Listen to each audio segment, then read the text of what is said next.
नमस्ते भाई। आज हमारे साथ बागी बलिया है ना, मंगल पांडे की धरती से, जहाँ की जो बोली है, जो भाषा है वो बड़ी मीठी है, प्रकाश सिंह। इनकी भी लैंग्वेज और आवाज बड़ी प्यारी है और इन्होंने एक बड़ा कमाल का काम किया है।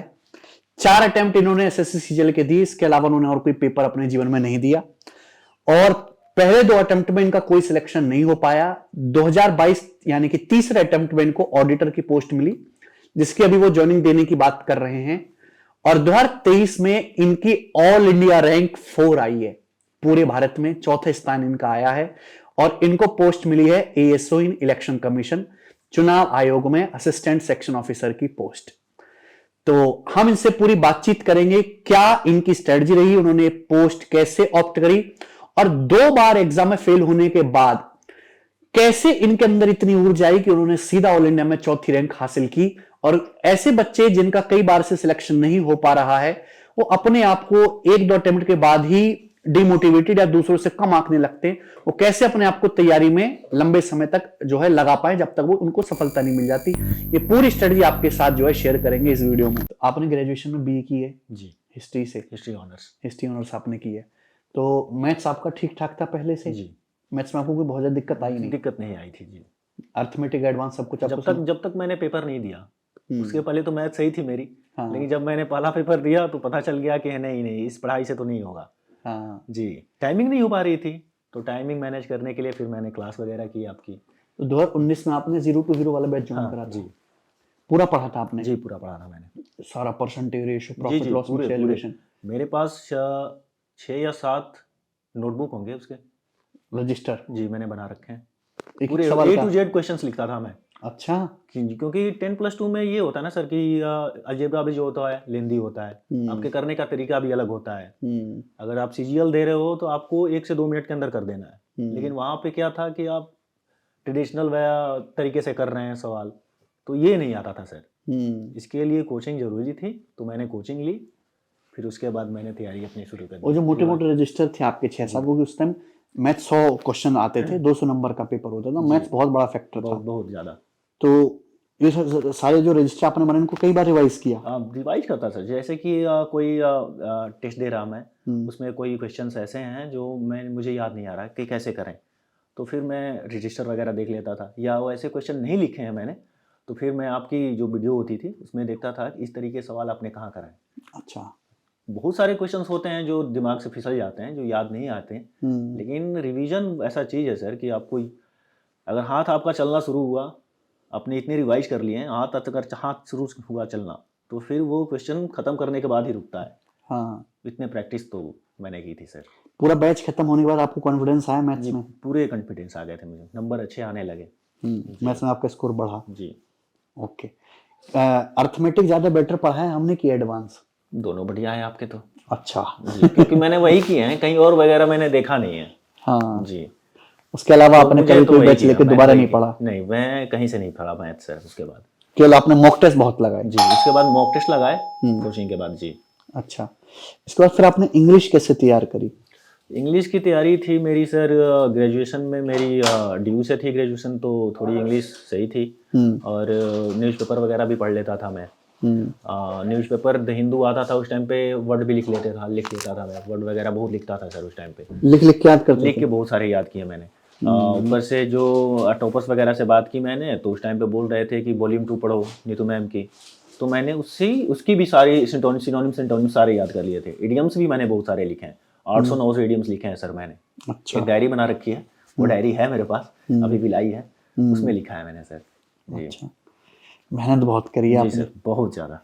DU से आपने ग्रेजुएशन करी है, वहाँ DU में कंपटीशन का माहौल है, लोग सीजीएल की तैयारी करते हैं?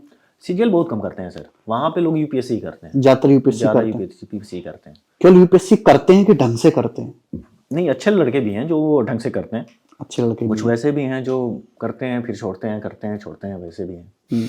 कॉलेज जाते थे आप डेली? फर्स्ट ईयर में जाता था, सेकंड ईयर में मेरा थोड़ा कम हो गया, क्योंकि अटेंडेंस का लफड़ा खत्म कर दिया था उन लोगों ने। बोला कि अटेंडेंस कोई वो नहीं है, इशू नहीं है उसका। जी। ग्रेजुएशन के दौरान भी आप तैयारी करते थे? ग्रेजुएशन में मैंने तैयारी वगैरह नहीं की थी सर, थर्ड ईयर के बाद ही मैंने शुरू की। थर्ड ईयर ग्रेजुएशन कंप्लीट करने के बाद ही सर। ओके, दिल्ली में ही रह के करी सारी तैयारी? दिल्ली में ही सर। घर वालों ने नहीं बोला कि अब तो ऑनलाइन भी है, घर पे आके पढ़ो? घर वालों ने हमेशा साथ दिया है सर। हाँ। हाँ, कभी उन्होंने नहीं बोला कि हाँ इतने दिनों से तैयारी कर रहे हो, क्या चल रहा है क्या नहीं चल रहा, कभी नहीं पूछा सर। अच्छा। और रिजल्ट आने के बाद खुशी भी दिखी क्योंकि आप जी चेहरे चेहरे पे। पे खुशी भी दिखी थी। ओके, 2 अटेम्प्ट में आपका सिलेक्शन नहीं हुआ, जी तो पापा ने बोला कि यार कुछ और भी देख लो लाइफ में, कोई और भी पेपर दे लो। वो उनसे बात होती थी तो वो बस पूछते थे कि हाँ किस चीज़ की तैयारी कर रहे हैं। अच्छा। फिर ऑडिटर हुआ तो बताया मैंने, सारे लोग खुश थे।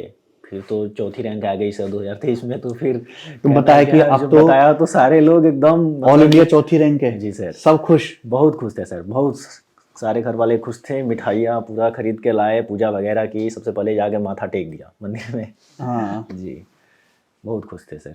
जॉइंट फैमिली भी है आपकी? जी ज्वाइंट फैमिली है। दादा दादी हैं आपके? दादा नहीं है, दादी भी नहीं है। हम्म। चाचा वगैरह हैं, पापा हैं, मम्मी है, ज्वाइंट फैमिली। सबसे पहले किसको रिजल्ट बताया आपने? पापा को बताया था, हम्म। फिर मम्मी को बताया। जी आपको आप घर वाले तो खैर खुश होंगे, आपको कितनी खुशी हुई रिजल्ट जब फोर्थ रैंक मैंने आने के बाद? जब मैंने खा के जा रहा था मैं सोने।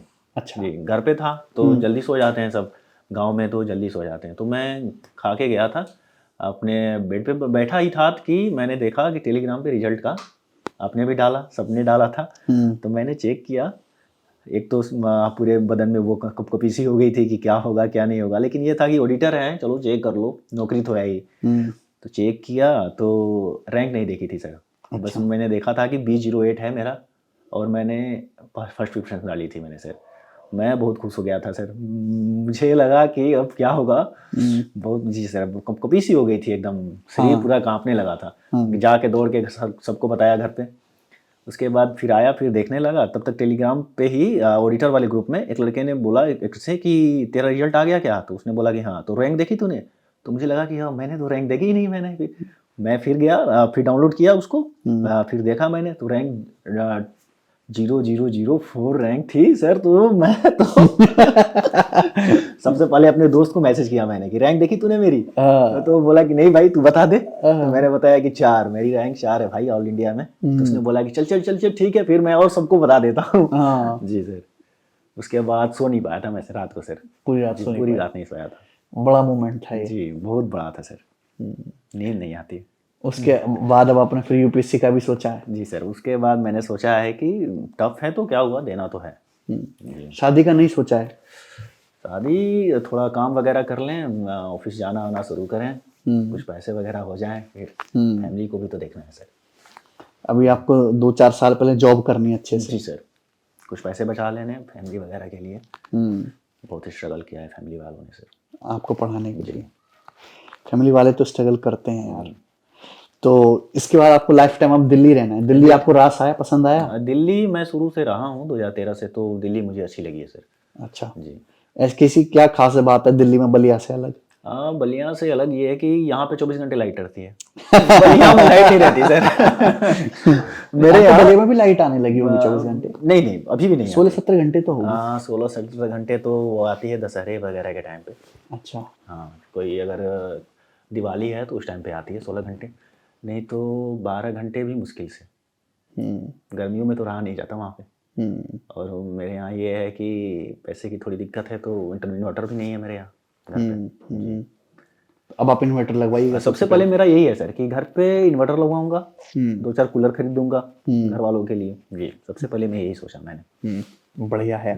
तो जब आपका सिलेक्शन हुआ, आसपास के गांव के इलाकों में, पड़ोसियों में, सब में, रिश्तेदारों में पता चला, क्या रिस्पांस आया उनकी तरफ से? गांव में खुश थे, सब लोग खुश थे सर। लोग मिलते थे तो बोलते थे कि हाँ भाई, कुछ लोगों को तो पता नहीं था कि ये होता क्या है। जी इनकम टैक्स वगैरह अगर लिया होता तो लोग बोलते कि हाँ इंस्पेक्टर है, इंस्पेक्टर है, इंस्पेक्टर साहब है, साहब ही बोलते हैं लोग गांव में। तो बताया कि ऐसो मतलब कि ऑफिसर ही है, इलेक्शन कमीशन में है। तो फिर जाके उनको पता चला कि अच्छा बढ़िया पोस्ट है, ऑफिसर है। जी तो गांव में जो भी बच्चे कुछ बनारस में या इलाहाबाद में तैयारी करते हैं, वो मिलने आते थे गांव पे कि कैसे करना है, कैसे किया था आपने। क्या एडवाइस दिया आपने उन्हें टू द पॉइंट? मैंने बताया कि एक बार सिलेबस पूरा करो तुम, मैथ के लिए कोचिंग ले लो। मैंने आपका सजेशन दिया सबको क्योंकि मुझे अच्छा लगा था सर। जी तो मैंने बताया कि हाँ करियर वेल पे जाओ, ले लो कोचिंग ले लो, और एक बार जब सिलेबस कंप्लीट हो जाए टेस्ट लगाओ, जितने लगा सकते हो तुम। जी टेस्ट लगाओगे तो तुम्हें ये होगा कि सारे टॉपिक कवर होते जाएंगे। एक टेस्ट का एनालिसिस भी करो। टेस्ट का एनालिसिस करो, जो क्वेश्चंस नहीं आ रहे हैं जाओ फिर से देखो, अगर कोई नया क्वेश्चन आ रहा है तो उसको लिखो, लिख के याद करो उसको। जीएस भी लिखो, 25-25 जीएस निकले जाएंगे तुमको। जीएस अगर कोचिंग से कर रखा है तो उसको रिवाइज करो, और टेस्ट लगाने से 25 क्वेश्चंस मिल जाते हैं सर। तो उसमें 20 क्वेश्चंस ऐसे होते हैं जो 20 नहीं लगे, 12 नहीं लगे, 15 नहीं लगे, उसको लिखो, लिख के याद करो। तो ये मैंने उन सबको बताया सर। जी, आपकी बातों पे गौर कर रहे हैं फिर वो? बहुत ध्यान से सुन रहे थे सब। चलो, एडवाइस, अच्छी एडवाइस जो भी आपने करा सभी को देना। जी। अच्छा, अगर आप कोचिंग ना करते मैथ्स की, इंग्लिश जैसे आपकी तो पहले से अच्छी है, तो आपका सिलेक्शन में दिक्कत आती कोई, कि कर ले जाते, या बिना कोचिंग की सिलेक्शन ले पाना इजी है कि मुश्किल है? नहीं सर, बिना कोचिंग के तो मतलब कि आपको पता नहीं चलेगा कि कैसे करना है। आपके पास बहुत सारा चीज़ है पढ़ने के लिए, कितना पढ़ेंगे। कोचिंग वगैरह करने से टू द पॉइंट ये पता चलता है कि हमें क्या करना है, कहाँ तक करना है, और कैसे करना है, अप्रोच कैसा रखना है। जी, अप्रोच मायने रखता है सर।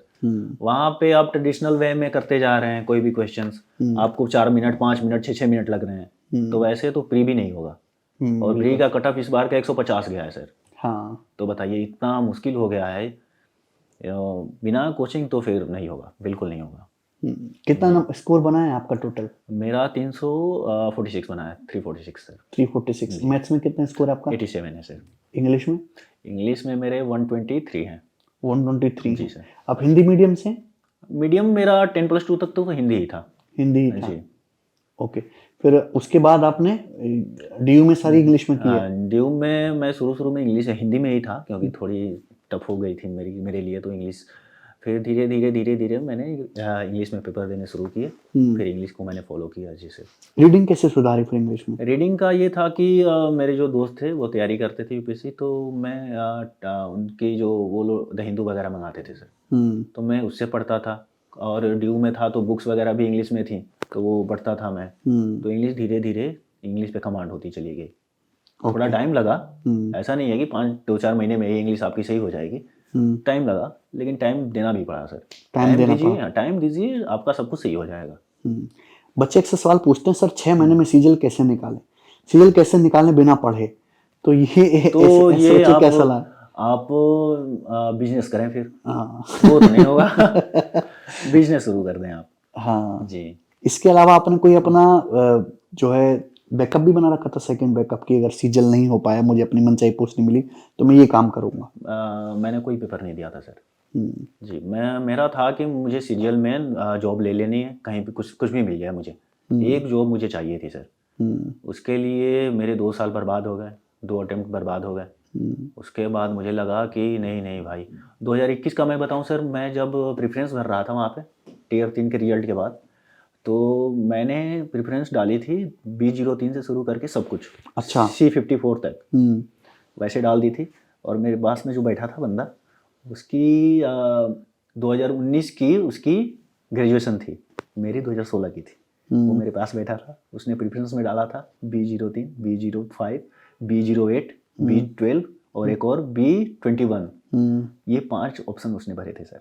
अच्छा, मुझे लगा कि मेरे बाद का ये बंदा है, ग्रेजुएशन इसने मेरे से 2 साल बाद की है, 3 साल बाद, और इसने सिर्फ बी वाले पोस्ट, मतलब 46 ग्रेड पे वाले सारे पोस्ट भरे हैं। मुझे देखिए, मैंने सारे पोस्ट भर दिए हैं कि मुझे कोई भी मिल जाए। उसका कॉन्फिडेंस देख के मैं वहाँ पे सर मैं हिल गया कि नहीं, ऐसा नहीं होना चाहिए, मुझे भी तो होना चाहिए कि 46 ग्रेड का जॉब मिल जाए आसानी से। ऐसी तैयारी होनी चाहिए जी सर। तो फिर मैं उसके बाद लग गया था।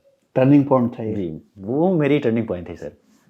जब मैं देखा तो मुझे लगा कि नहीं, कहाँ हो तुम, बहुत पीछे हो। जी, दूसरे से कंपेयर करके आदमी और ज्यादा जी बिल्कुल आगे बढ़ने की कोशिश करता है। बिल्कुल। मॉक टेस्ट का बहुत रोल है आपके सिलेक्शन में। जी सर। मॉक टेस्ट का मतलब लगाने का सही तरीका क्या, और किस मतलब डेली कितने मॉक टेस्ट लगाना चाहिए, एनालिसिस कैसे करें उसकी? जी, मॉक टेस्ट लगाने का तरीका ये है कि सबसे पहले आपका सिलेबस तो कंप्लीट होना चाहिए। अगर आपने कोचिंग वगैरह कर ली, सब कुछ पढ़ लिया आपने, तो उसके बाद आप टेस्ट ही लगा सकते हैं, क्योंकि आप सिलेबस खत्म होने के बाद बिना प्रीवियस ईयर की प्रैक्टिस करे भी मॉक टेस्ट लगा सकते हैं? हाँ, बिल्कुल लगा सकते हैं जी। प्रीवियस ईयर बीच बीच में वो भी लगाते रहिए, फायदे उससे भी होंगे। ये पैटर्न पता चलता है एसएससी में कि हाँ कैसे क्वेश्चंस आ रहे हैं, लेकिन एसएससी ने क्या किया कि कब पैटर्न बदल दे रही है कुछ पता नहीं चल रहा। तो मॉक टेस्ट लगाइए आप, एक बार सिलेबस आपका कंप्लीट हो जाए, मॉक टेस्ट लगाइए, डेली लगाइए। डेली लगाने का फ़ायदा ये है कि आप बोर नहीं होंगे। एक टेस्ट अगर लगा रहे हैं आप तो आपको लगेगा कि रिदम में बने रहेंगे जी, कि मैंने सारे टॉपिक भी कवर कर लिए और 1-2 घंटे में काम भी हो गया। हाँ जी, और कुछ ऐसे क्वेश्चंस आपको उसमें पता चल जाएंगे कि हाँ ये मुझे थोड़ा सा टफ लग रहा है, तो आप फिर से उसको रिवाइज करिए। तो टेस्ट का फ़ायदा अपने आप पे बहुत है सर। कितने मॉक टेस्ट आपने लगाए होंगे? मैंने मॉक टेस्ट अगर ठीक से काउंट कर दूं तो मैंने तो हज़ारों लगा दिए हैं सर। अच्छा जी प्री मेंस मिला के। जी, प्री मेंस मिला के मैं बहुत सारे टेस्ट लगाए मैंने, हम्म बहुत ज़्यादा, 4-4 मैंने ले रखे थे टेस्ट।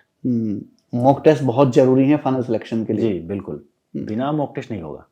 इतने सारे मॉक टेस्ट लगाने के बाद पेपर में जैसे बच्चे कहते हैं कि घबराहट होती है, पैनिक हो जाते हैं, टफ क्वेश्चन देख के स्पीड स्लो हो जाती है, प्रेशर में आ जाते हैं, ऐसी दिक्कत नहीं हुई? शुरू में होती है। शुरू में अगर आप पहली बार बैठ रहे हैं तो थोड़ी दिक्कत होगी, लेकिन आप सीजीएल में सेकंड टाइम बैठ रहे हैं, थर्ड टाइम बैठ रहे हैं तो फिर तो आपको दिक्कत नहीं होगी। जी आपको पता है, आप लड़कों को देख के पता चल जाएगा आपको कि अच्छा इसका फर्स्ट अटेम्प्ट है। आप उस भीड़ में खड़े हैं, इतनी भीड़ है, उसमें आप अगर कूल हैं, ठंडे हैं एकदम, तो मतलब कि आपने देख रखा है एसएससी को। एसएससी कैसे सवाल पूछती है, आपको क्या करना है, वो पता चल जाएगा। जी बहुत अच्छा लगा भाई आपसे बात करके। जी सर। और आपका यूपीएससी क्लियर हो, आप यूपीएससी में भी ऐसी मेहनत करें जैसे आपने एसएससी में करी है, और यूपीएससी क्लियर करके हमारे पास दोबारा से आए। बिल्कुल आऊँगा सर, मैं बिल्कुल आऊँगा। बहुत बहुत गुड लक विश करता हूँ मैं आपको। Thank you sir.